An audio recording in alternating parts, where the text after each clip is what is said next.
Nandito pa rin tayo sa Haneda Airport Garden. Pasok tayo dito sa Kinokuniya, isa itong premium o high-end supermarket dito sa Japan. 111 years old na pala itong supermarket chain na ito. Ang titikman namin ay ang Kinokuniya best-selling custard pudding. Popular daw ito dito sa Japan. Nakakabenta lang naman sila ng 600,000 units per year.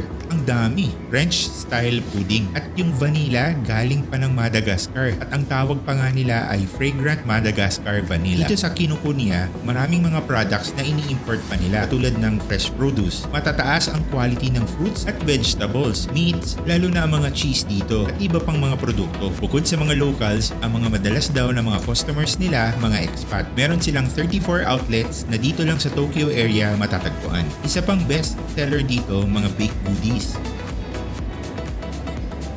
Next stop, itong Hokkaido Kurashi Yakuten chain of stores that sells produce only from Hokkaido region. Ang mga ilan sa mabibili dito, frozen produce, frozen seafood, dairy, craft beer, at yung Hayakawa coffee na next time na lang namin susubukan. At syempre, soft cream. So mami, ano nga ba ang lasa niyang pudding na yan? Ito nga pala ang caramel custard ng Japan or Japanese puree. Firm but soft, silky and creamy ang texture niya and it really melts in your mouth. Meron lang siyang right amount of sweetness kaya hindi siya masyadong matamis. Na bittersweet ang lasa. And this is also covered with melted sugar or caramel para mas ma-complement niya ang custard.